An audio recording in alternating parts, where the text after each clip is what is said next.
power, speed, strength. These are the elements that make a fighter great. This is the fight of AEW. This is Rampage. I'm sorry, guys. I had to do it. I had to try that. I always wanted to try it. I'm not a voice guy, but I thought about it. Welcome to Rampage, the first episode and the most surprising, and that's going to be the title of this. Guys, I did not expect this show to be the way it was. I'm telling you right now, was this a good show? Yes, because it made a very strong impact. Does it mean it's an impact everyone is going to enjoy and like? No. In fact, I think a couple of people are going to be pretty pissed off at this situation, particularly what happened with Kenny Omega, and particularly what happened with Britt Baker and Red Velvet. So I'm going to do Britt Baker and Red Velvet first, even though it is the ending of the show. Britt Baker, Red Velvet closed the show. Now, I have to admit myself, I wasn't sure if that was the wisest thing to do. I would have thought they would not get that much shine at the end of the show because of what happened with Kenny Omega, what happened with Miro. I didn't think they would get enough time and enough shine. I was wrong. The fans in Pittsburgh were hot. Sorry for the noise, guys. They were hot. Hot, baby. They were hot. There was no way to deny it. At first, I thought they were going to cool off because of what happened with Miro and Feligo del Sol. I hope I'm pronouncing his name correctly. I'm bad with names until I see you and know you well. But I thought by that match, they would be cold. They would be tired. Nope. Since it was only 3 matches, they were hot for Britt. They were angry about Red Velvet getting any hits in, and she's supposed to be the face. They didn't care that Britt is a heel. They wanted Britt to win. And at this time, Britt has a messed up wrist. I think she might have a fracture of her wrist. Not sure. Because she was wearing a brace for it. And it reached the point where that brace was taken off. Was it the wisest thing to do? They had to make it dramatic. And they did. I wasn't sure about Red Velvet really making this mean something on this show. I was wrong. Red Velvet did a great job, and so did Britt Baker. Rebel got ejected, and in the end, Britt was able to save her match by doing a lockjaw, not with a right hand, but a left. When it was all over, and everyone was cheering their asses off for Britt, Britt wanted to do another swinging neck breaker, which she did, and she was ready to do another curb stomp on her title with Red Velvet's head until Statlander, who had been watching with the fans, she was going to stop her. At least until Jenny Hager came back. I believe that's her name. We hadn't seen her supposedly in 2 years. She was in England during the pandemic. She probably couldn't get back.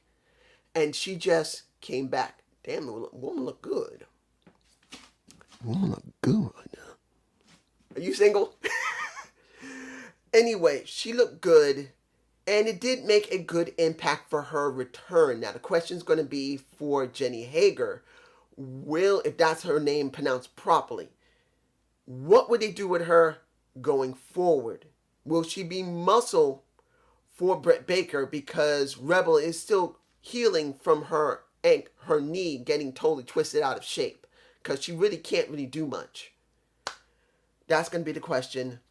Let's move on. Felino del Sol, if I'm pronouncing his name right, Flagino, I believe. Flagino del Sol versus Miro. And the interesting thing is, not only is he getting a shot at the title, he's also getting a shot to get a contract because he has none. He has no contract. And supposedly he is a fan favorite on probably Elevation and Dark, since I don't watch either one. What do we get? We get Felino attacking well before the match started with basically a tornado DDT. He must have been watching what was going on with what is his name? Lee Johnson. There you go. I don't know why I blanked. I think the reason I blinked, I think I did, was how this could have been done on Dynamite. But the ending made me change my mind. But the opening, he attacks, does a tornado DDT. He's stopped. He does a couple of more tornado DDTs to try and completely throw off Miro, which he does. He even throws him outside the ring. He eventually gets back into the ring and completely decimates him. He decimates him. He makes him tap out to the game over. And then he tears up his contract. I believe I got a shot in my face, even though, oh, just to let you guys know, the little strangeness that you see at the top sometimes of my images, that is my background of my, well, maybe I should show you what you're not seeing on my computer. You see her? She gorgeous. 3D modeled from somewhere. I don't know. I picked it up somewhere. She gorgeous. And that's what you see in the background. Fortunately, sometimes my screenshot doesn't work properly. But when this was all over, he gets up. You get Tony Khan and Sammy Guevara come out. And he comes to the ring, Sammy Guevara, with a pad. That's what I thought it was. But there was a clipboard with a contract. And he hugs that guy. It was a very strong feel-good moment because the crowd love him. The people in the back love him. Sammy loves him. So now he's a part of All Elite Wrestling's main roster. He's not on Dark anymore. He's not on Elevation. He'll probably now, this is what I said, now all the people on Dark and Elevation will be shown on Rampage. This is the wisest thing. Having the first person that is from Dark or Elevation to finally be seen on Rampage. You can now take a lot of the people who seem to be ready for Dynamite, but they got no room for them right now, to go to Rampage and do the business there. That is the wisest thing to do. That's what I would encourage them to do. And if they don't do it and they show everybody on Dynamite on basically Rampage, it is a damn shame, because it's stupid, because you got a whole bunch of people that's on your roster you don't see that you need to be seeing. Now, this is what you get. Finally, the first match. I was surprising. I think I'll just say this is surprising, or just surprising. The first thing that surprised me when they starting up Rampage was the voice of the announcer. And it sounds like Christy Hemme. You guys tell me if I'm wrong. That cannot be no. I don't think she would have came back. I really do believe it's Christy Hemme. I really do. And I forgot her name. Oh my goodness, it's been so long since I thought about. I forgot her name. Why am I forgetting her name? Who used to do announcing back in WWE? Garcia. I can't remember. I don't know why I'm blanking on her name, because I actually liked her, but I hadn't thought about it in so long. I'm blanking. You want to make a bet while I'm talking about this? I'll remember. Anyway, it sounds like Christy Hemme. The woman looks like Christy Hemme. She's wearing high heels like Christy Hemme, high heel boots like Christy Hemme. It's got to be Christy Hemme. So the question is it Christy Hemme? I believe it is. Then you have here's what kind of falls off a little bit for me. The announce team, they're in my face. I believe I got a shot. The person that felt out of place was Chris, because he seemed to be, I think it was mainly he was really excited. And I think, as I've seen Chris Jericho, Jillian Garcia, I believe that's her name. But, you see, I remember now. I think when it came to Chris, if he was really, really excited, he was basically blubbing his words and pretty much stepping on everybody else, talking over himself. Literally. He couldn't, he was like that. If he was that excited, he needed to tone it down. He couldn't control himself. And then it kind of took away from what Mark Henry was doing and Taz was doing. Because his excitement of being kind of like JR just didn't work. But I will say, Excalibur did bring it back a little bit, because he was trying to make it important that these three men that are with him, Mark Henry, Chris Jericho, and Taz, have faced them both. And that is Kenny Omega, And, well, in a certain sense, Taz has faced Christian. Mark Henry has faced Christian. And Chris has faced Christian. They know. And you got pretty much, Excalibur knows Kenny because I think he faced him a couple of times easily. And Chris faced him. So he questioned them more and more about how both these competitors were working. And the match was good. Admittedly, I didn't expect it to go very far. Let's be honest. You got a 1-hour show. I didn't expect them to go to 30 minutes. But they almost did. And then I started thinking, this is why I started thinking, no, they're not going to do a draw, are they? I know they got to do a screwy ending, but they're going to do a draw. Seriously? They're going to do a draw. Are they really going to do a draw? And you did get a little bit of help from the Bucks. Bucks tried to help. They tried to interfere. And when it came down to it, a chair was introduced that backfired, and you see it in my face. I believe I got that shot. And that is of Kenny getting his head driven into that damn chair. And then I thought, no, they're not going to. Your new Impact World Heavyweight Champion, not your new Impact and TNA World Heavyweight Champion, just your Impact. As I said, without someone caring about that title, it means nothing now.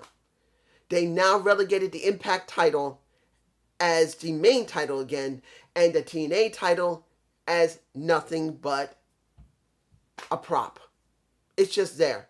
They're not saying, hey, the Impact and TNA titles now belong to Christian Cage, who once held the Impact title. No, not the Impact, the TNA title. He once held it. So this is what you got. I think he also held the NWA title. I could be wrong. I don't remember. I don't remember if he ever held it. I think he might have been a little bit after that.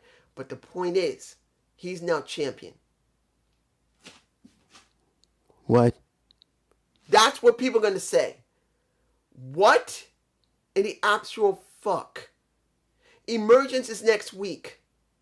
And now you got Christian Cage as the new Impact World Heavyweight Champion that will now be going over to Impact Wrestling from now on and AEW and defending the title back and forth on both shows, which I know people are going to be mad.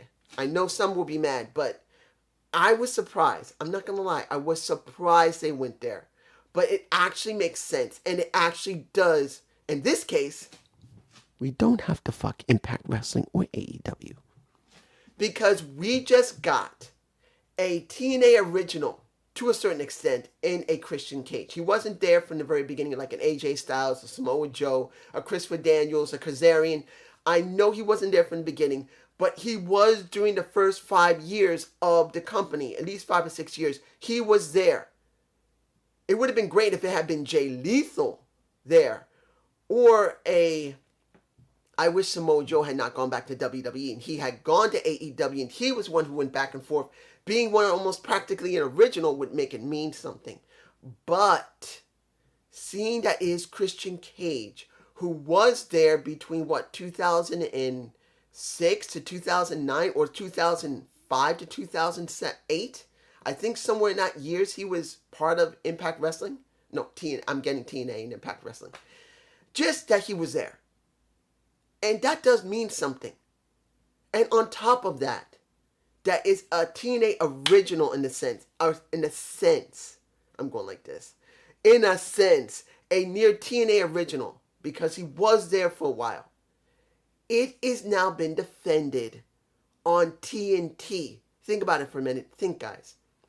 Did you ever think the TNA and Impact title would be defended on TNT? And yes, it is the opening of the show. That's a cruiserweight position. Yes, there's no lie about it. If anyone says, yo, this is unfair, this is like the cruiserweight spot, it should have been the closing of the show. And I can basically agree with you, except Britt Baker and Red Velvet were red hot. The people were going mad for them both. If their enthusiasm was low by that time, I would say yes, it should have closed the match between Kenny and Christian Cage. But because it was so red hot, because Britt Baker is so over, no matter she's heel or face, that's her hometown. She was over like stink. No. This opening was the wisest choice. Even though my natural tendency is if it's a title, it should close the show if it's important. But in this case, it worked. So when you look at Rampage, was this a good show? Yes, it had a good feel, how can I put this? They gave us a surprise in the very beginning with Christian Cage now gaining the Impact Championship, along with the TNA belt, which they didn't even recognize. Then you got a good feel moment, even though you got a crushing moment between Miro and Feligo, if I'm pronouncing his name, Del Sol, where he loses and jobs really badly to Miro, but then his best friend from the company walks out and finally gives him, even though he's probably already been signed for a while, gives him a title in front of everybody. Everyone has a really good feel moment that a person they really do like and love from Dark and Elevation, almost forgot Dark. Dark and Elevation has now gotten a moment where he is presented. It's just him. Yeah, you got Sammy Guevara there, but it's about him. A guy who's been grinding on the indies, now has a contract and had his own moment, even though he had to job his ass off to Miro. And then finally, Britt Baker, a homegrown Pittsburgh, Pennsylvania girl who look like this. Adam Cole, if you mess this woman up, man. If Adam Cole does not go to AEW and be with his freaking woman, he is the most stupidest mother effer. I'm being kind of nice this time, not trying not to curse. You could ever see. You better not. But this is the ending of the show, and it was well done. Now, am I going to watch Rampage again? Well, that depends on you if you guys like this or not. I don't know. If you don't like Rampage, I won't do another video of it. If you do like it, just leave a like. Tell me if you don't mind seeing this on a Friday, because I'm not doing SmackDown. I'm making it clear, guys. I'm not like JD, or I'm not like Just Alex or Solomon or nobody else. I would only do Rampage. That's it. I'm not doing anything else. It's not going to happen. So I hope you enjoyed this Rampage first review. Please leave a comment below. Leave a like. Tell me that you like this. And I will be doing a video on Keith Lee. In fact, I'm going to record it right after this about Keith Lee and almost dying. If you hadn't heard, he almost died. Peace.